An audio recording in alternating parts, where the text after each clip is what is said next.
Hello everyone, study with Manika में आपका स्वागत है। इस वीडियो में हम देखने वाले हैं 7th क्लास हिस्ट्री के 3rd चैप्टर के क्वेश्चन आंसर। पहला हमारा क्वेश्चन है, दिल्ली में पहले पहल किसने राजधानी स्थापित की? तो तोमर राजपूत चौहान राजाओं ने सबसे पहले दिल्ली में राजधानी स्थापित की। सेकंड क्वेश्चन है, दिल्ली के सुल्तानों के शासनकाल में प्रशासन की भाषा क्या थी? तो दिल्ली के सुल्तानों के शासनकाल में जो प्रशासन की भाषा थी वो फारसी भाषा थी। थर्ड क्वेश्चन है, किसके शासनकाल में सल्तनत का सबसे अधिक विस्तार हुआ था? वो हुआ था मोहम्मद तुगलक के काल में। नेक्स्ट क्वेश्चन है क्वेश्चन नंबर 4, इब्न बतूता किस देश से भारत आया था? तो वो थे मोरक्को के यात्री, अफ्रीका में है मोरक्को, वहाँ से आए थे इब्न बतूता। क्वेश्चन नंबर 5 है, न्याय चक्र के अनुसार सेनापतियों के लिए किसानों के हितों का ध्यान रखना क्यों जरूरी था? न्याय चक्र यानी किसी भी राज्य में जो राजा है, जो प्रशासक है, जो शासक है, वो अपने राज्य की प्रजा के लिए किस तरह का न्याय करता है। न्याय चक्र के अनुसार सेनापतियों के लिए किसानों के हित का ध्यान रखना इसलिए ज़रूरी था क्योंकि किसानों से एकत्रित किए गए राजस्व से ही सैनिकों को वेतन मिलता था। यानी राजा के पास जो भी सेनापति होते थे, जो अपनी सेना रखते थे राजा के लिए, कोई भी बाह्य आक्रमण होता था तो सेनापति मदद करते थे राजा की। तो उनको जो है राजस्व कहाँ से मिलता था? वो मिलता था किसानों से। उससे वो सैनिकों को वेतन देते थे, मगर किसान भी राजस्व तभी चुका सकते थे जब वे खुशहाल और प्रसन्न हो। यानी अगर किसानों को ये सुविधाएं नहीं मिलेंगी, उनके पास कुछ होगा नहीं, तो वो कहाँ से राजस्व देंगे? अगर वो राजा शासक जो है अपनी प्रजा को खुश रखता है, तभी जो प्रजा है वो भी कर चुका पाती है। ऐसा तभी हो सकता है जब राजा न्याय और ईमानदार प्रशासन को महत्व देता हो। क्वेश्चन नंबर 6 है, सल्तनत की भीतरी और बाहरी सीमा से आप क्या समझते हैं? सल्तनत की भीतरी सीमा से जो आश्रय था वो था गैरिसन शहरों की पृष्ठभूमि में स्थित क्षेत्रों से गैरिसन शहरों की आवश्यकताओं की ही पूर्ति होती थी। गैरिसन शहर क्या थे? गैरिसन जो होता है वो है रक्षक सैनिकों की जो टुकड़ियाँ जहाँ पर रहती है उनके आवास को बोला जाता था गैरिसन। तो उस जगह पर ही जो है बहुत सारी आवश्यकताओं की पूर्ति होती थी राजा की, चाहे वो व्यापार के जरिए करते हों, चाहे वो अब उनसे कर वसूलते हों, या फिर लूट मार के द्वारा जो है करते हों। इस तरह से जो भीतरी सीमा है वहाँ से ही राज्य की आवश्यकताओं की पूर्ति होती थी। जो बाहरी सीमा है, गैरिसन शहरों की पृष्ठभूमि से दूर क्षेत्रों को बाहरी सीमा बोला जाता था। यानी जो दूर थे क्षेत्र, जो राजा के नियंत्रण में कम आते थे, जैसे बंगाल था, सिंध था, वो दिल्ली से दूर थे, तो उनको बाहरी सीमा बोला जाता था। क्वेश्चन नंबर 7 है, मुक्ति अपने अपने कर्तव्यों का पालन करें, यह सुनिश्चित करने के लिए कौन कौन से कदम उठाए गए? आपके विचार में सुल्तान के आदर्शों का उल्लंघन करना चाहने के पीछे उनके क्या कारण हो सकते हैं? मुक्ति क्या था? देखिए, जो सुल्तान होता है वो अलग अलग क्षेत्रों को विभिन्न सूबों में बांट देता था। वहाँ पर उन जगहों को, उन क्षेत्रों को बोला जाता था इक्ता। इन इक्ताओं की जो देख रेख करते थे जो व्यक्ति, उनको बोला जाता था मुक्ति। अब मुक्ति अपने कर्तव्यों का पालन करे, यह सुनिश्चित करने के लिए निम्नलिखित कदम उठाए गए। सबसे पहला कि उनकी जो नियुक्ति होती थी वो वंश परंपरा के आधार पर नहीं की जानी थी। यानी ये नहीं है कि एक व्यक्ति मुक्ति बन गया तो उसके बाद उसका बेटे को जो है वो अधिकार मिल जाएगा, ऐसा नहीं था। उन्हें कोई भी इक्ता क्षेत्र से थोड़े समय के लिए ही जो है दिया जाता था। यानी ये नहीं है कि एक क्षेत्र जब किसी मुक्ति को मिला है तो वो परमानेंट उसके पास रहेगा ज़्यादा समय तक। उसको बार बार चेंज कर दिया जाता था ताकि वो वहाँ पर अपना जो है नियंत्रण काबू ना पा सके। मुक्ति लोगों का समय समय पर एक जगह से दूसरी जगह स्थानांतरण भी किया जाता था। मुक्ति लोगों द्वारा इकट्ठे किए गए राजस्व की रकम का हिसाब लेने के लिए राज्य द्वारा लेखा अधिकारी नियुक्त करते थे। यानी जो मुक्ति होते थे, उन एकताओं से जो राज्य जो कर इकट्ठा करते थे, उनका भी वो लेखा जोखा कौन रखता था? वो राज्य लेखा अधिकारी नियुक्त किया जाता था उसके लिए, ताकि वो किसी भी तरह का जो है गड़बड़ ना कर सके अपने काम में।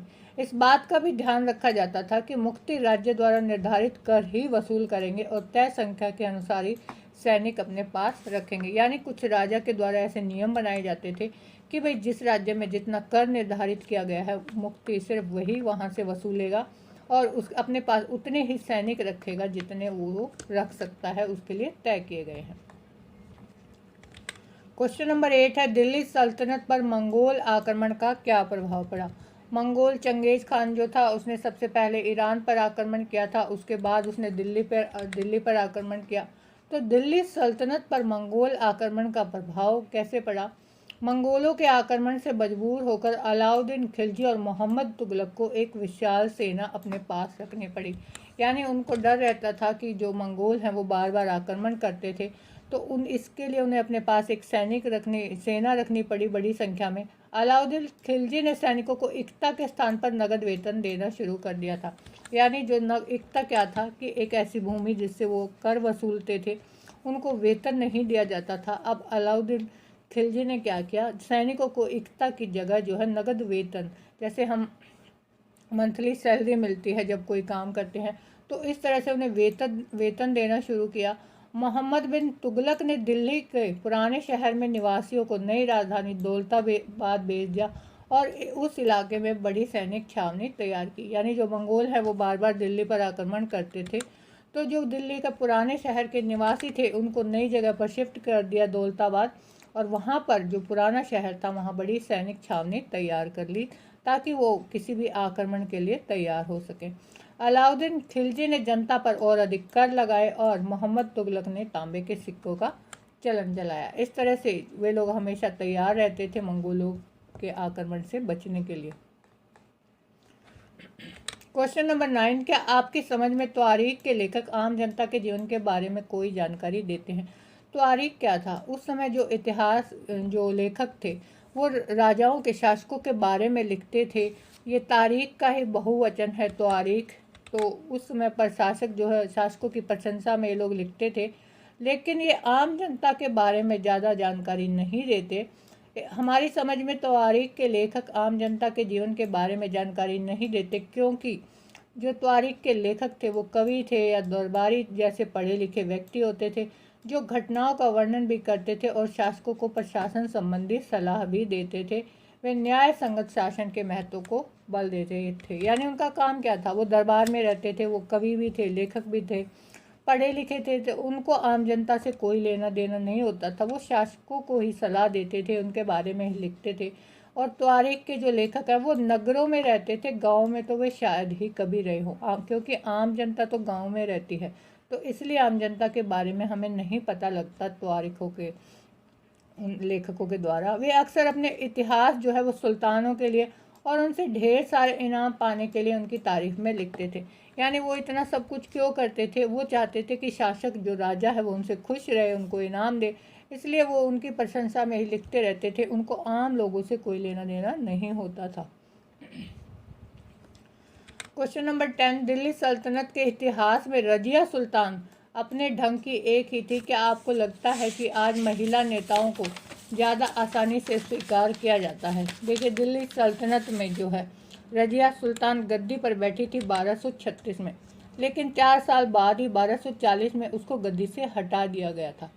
जो इतिहासकार हैं उनका मानना है कि वो मानते हैं इस चीज़ को कि रजिया सुल्तान अपने सारे भाइयों से एक योग्य जो है शासिका थी। यानी वो योग्य थी, अपने सारे भाइयों से अच्छी तरह से राजपाट चला सकती थी, लेकिन फिर भी मतलब उनके मन में ऐसा था कि एक महिला, एक स्त्री होकर कैसे जो है वो शासक बन सकती है। ये चीज़ इतनी आसानी से स्वीकार नहीं करते थे उस समय के लोग। आज भी महिला नेताओं को ज़्यादातर आसानी से स्वीकार नहीं किया जाता। आज भी भारत में लोकसभा और विधानसभा में जो महिलाओं की संख्या है वो 5% से भी कम है। यह अलग बात है कि सल्तनत काल की अपेक्षा वर्तमान में महिला नेताओं को ज़्यादा आसानी से स्वीकार किया जाता है। यानी उस समय पर तो ऐसा था कि लोग बिल्कुल ही पसंद नहीं करते थे कि कोई महिला है, कोई जो स्त्री है वो राजपाट संभाले।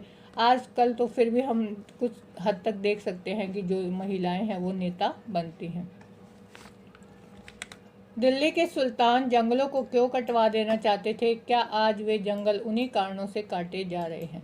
गैरिसन शहरों की पृष्ठभूमि में स्थित भीतरी शहरों की क्षेत्रों की स्थिति को मजबूत करने के लिए गंगा यमुना के दोआब से जंगलों को साफ कर दिया गया। यानी जो गैरिसन शहर क्या थे, जहाँ पर सैनिक टुकड़ियाँ जहाँ रहती थी, उस भीतरी क्षेत्र को मजबूत करना था ताकि किसी भी बाह्य आक्रमण से वो लोग हमेशा तैयार रह सके। इसलिए उन्होंने जंगलों को साफ किया और शिकारी संग्राहकों और चरवाहों को उनके पर्यावास से बाहर निकाल दिया। क्यों? जंगलों में कौन जो रहते थे? शिकारी, जो संग्राहक हैं वो रहते थे, चरवाहे रहते थे। अब जंगलों को साफ कर दिया तो उनको अपने स्थान से बाहर खदेड़ दिया। वह जमीन किसानों को दे दी गई और कृषि कार्य को बढ़ावा दिया गया। उस समय पर हम ये बात कर रहे हैं दिल्ली सल्तनत की। आज जो जंगल काटे जा रहे हैं उसके कारण क्या है कि या तो कृषि भूमि प्राप्त करने के लिए या फिर आवास यानी घर बनाने के लिए हमें ज़मीन चाहिए, इसलिए हम जंगलों को साफ करते हैं। दूसरा कारण क्या है कि परिवहन मार्गों का निर्माण कार्य करने के लिए, कहीं रेलवे ट्रैक बनानी है, कहीं रोड बनाने हैं, उसके लिए जंगलों को साफ किया जाता है। खनन कार्य के लिए यानी खदानें कहीं मिल जाती हैं तो उसके लिए जंगलों को साफ किया जाता है। बड़े बांधों के निर्माण में और वनों की कटाई के लिए। इस तरह से जो है आजकल वनों की कटाई होती है। क्वेश्चन नंबर 12, पता लगाए कि क्या आपके इलाके में दिल्ली के सुल्तानों द्वारा बनाई गई कोई इमारत है। क्या आपके इलाके में भी कोई ऐसी इमारत है जो 12वीं से 15वीं सदी के बीच बनाई गई हो। इनमें से कुछ इमारतों का वर्णन कीजिए और उनके रेखा चित्र बनाइए। उत्तर देखते हैं हम। दिल्ली के सुल्तानों द्वारा बनाई गई जो इमारतें हैं,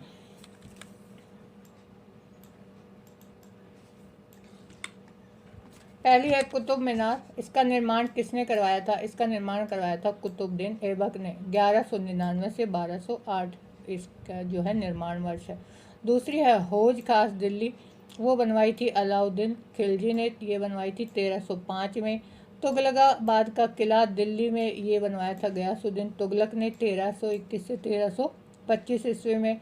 चौथा है फिराज शाह कोटला दिल्ली में, ये फिरोज शाह तुगलक ने बनवाई थी 1354 ईस्वी में। और खिड़की मस्जिद जो है वो बनवाई थी मोहम्मद तुगलक ने 1326 में। आज भी हम देखते हैं कि कहाँ हम देखेंगे इन इमारतों को, दिल्ली में देख सकते हैं अगर हम दिल्ली में रहते हैं तो ये थे हमारे क्लास 7th के चैप्टर नंबर 3 के क्वेश्चन आंसर। वीडियो आपको अच्छी लगी हो तो चैनल को सब्सक्राइब करें और बेल आइकन प्रेस करें ताकि आपको आने वाली वीडियो की नोटिफिकेशन मिलती रहे।